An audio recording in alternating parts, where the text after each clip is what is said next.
और तुम्हारी बीवियां, हाँ, दूसरी पैदाइश आपका साथी, आपका मददगार।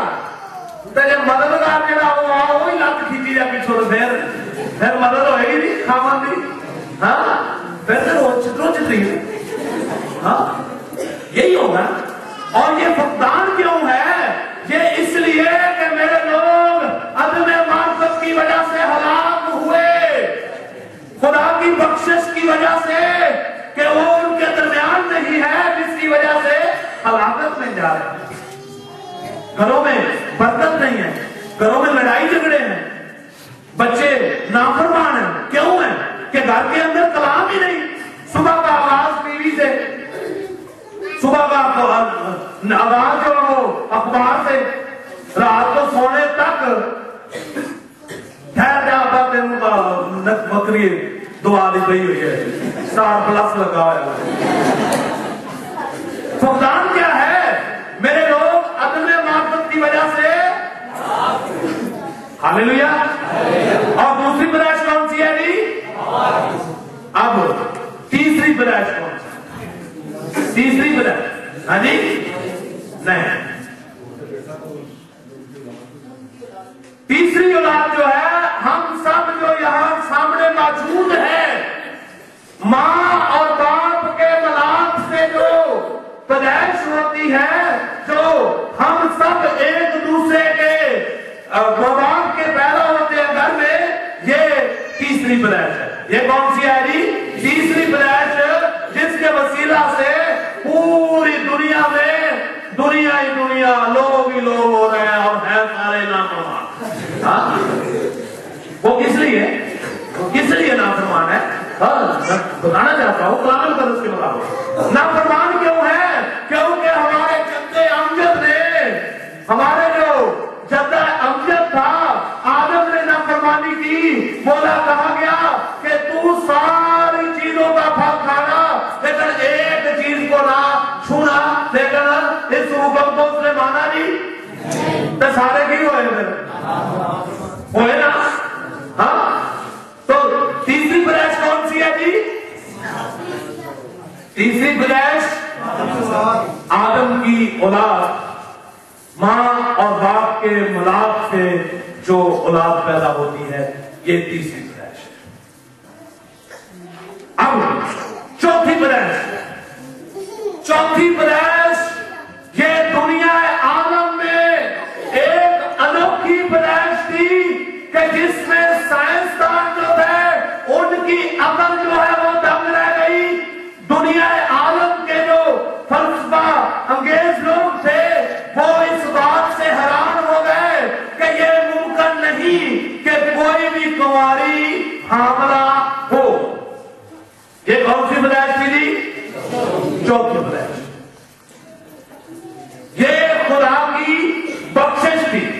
ये क्या था जी? ये क्या था? Hallelujah, hallelujah. मरियम मुकद्दसा के पास जबराइल फरिश्ता जब आया, उसने आकर कहा कि तुझ पर सलामती हुई। सलाम तुझ पर, क्योंकि सलाम का मतलब तुझ पर सलामती हो गई। तुझ पर क्या हुआ जी? तुझ पर सलामती हो गई। लूका कीजिए जरा पढ़ के, इससे नावाकिफ ना रहे। ये जो चौथी पैदाइश है,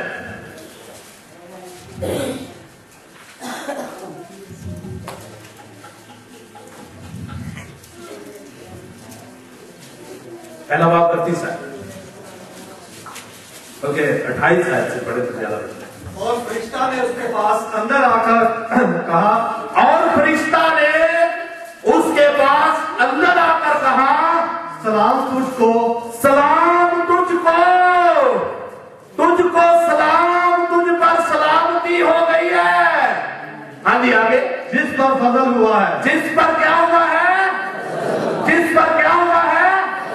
जिस पर क्या हुआ है?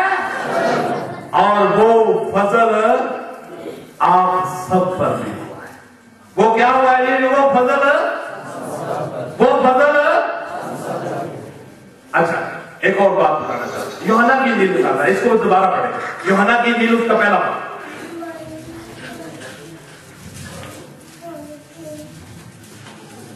उसकी 17 शरीयत जो थी ये किसकी तरफ से, किसकी वजह से आई थी? मूसा की तरफ से, मूसा की मार्फत। शरीयत किसकी मार्फत आई थी?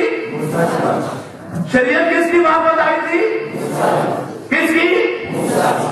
और जो फजल था वो किसकी मार्फत आया?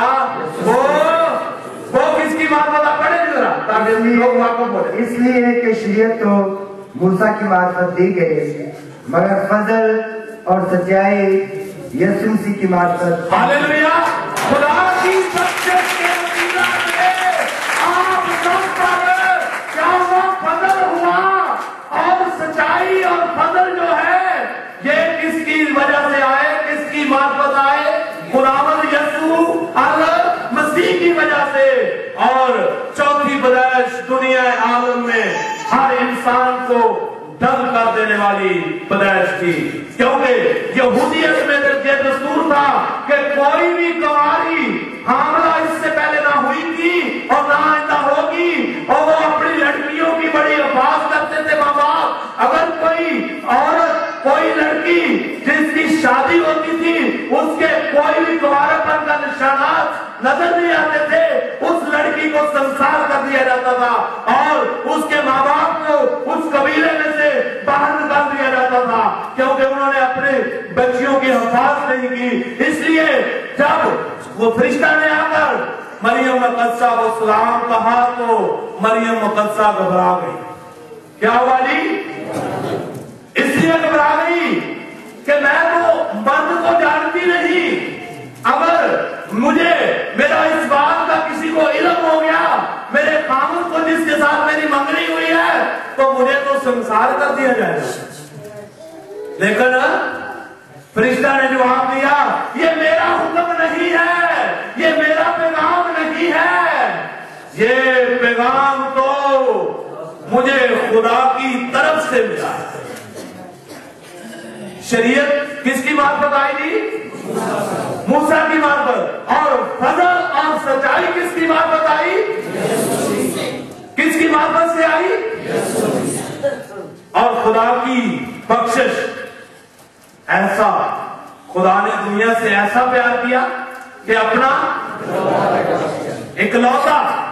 इकलौता बेटा बख्श दिया, ताकि जो कोई उस पर हलाक ना हो करके, हलाक ना हो करके, हलाक ना हो करके,